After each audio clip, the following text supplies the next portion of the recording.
The busiest months of the year for sellers and buyers in the housing market. This year, a little bit different. Be careful to avoid some common home buying mistakes. Real estate advisor Gary Wilson joins us this morning with a guide of what you should be doing before you sign on the dotted line.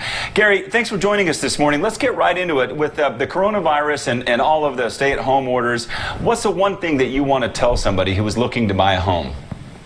Well, first off is don't let fear stop you. Now is a great time to be buying.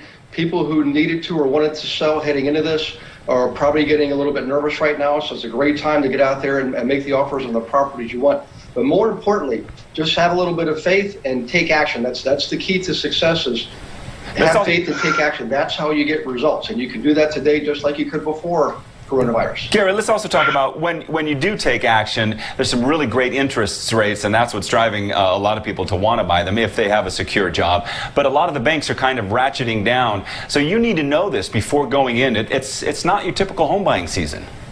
Correct. So if you're in an industry that's considered an essential industry, food, trucking, believe it or not, housing too, medical, you're going to still be able to get a loan, and the rates are down. So one quick tidbit of advice here is if you already own a home, you may want to go ahead and refinance now if you're in one of those industries.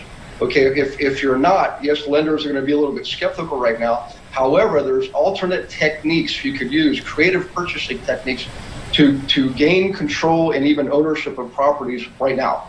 So it is actually a good time to buy. When we talk about your job, if you are feeling it secure, I noticed a lot of the banks are also making sure when they do those job checks, those things they're kind of ratcheting down on that, making sure that window of opportunity there is a lot less, correct?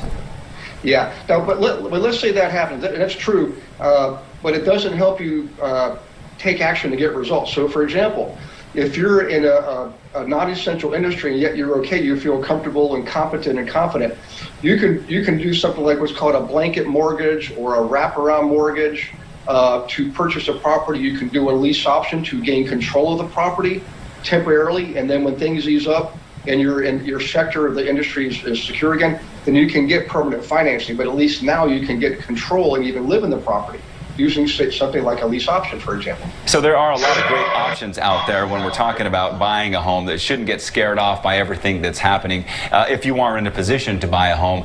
But do your homework is the name of the game, right, Gary?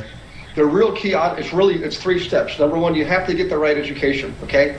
And number two, you have to get the right information. And a really neat thing about the right education is it shows you how to get and use the right information.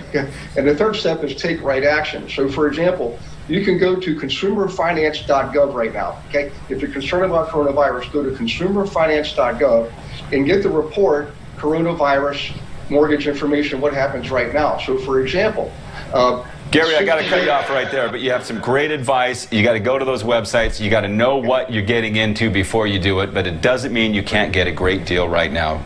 Gary Wilson, real estate advisor, thank you so much for joining us this morning. All right, 6:49 right now. I want to get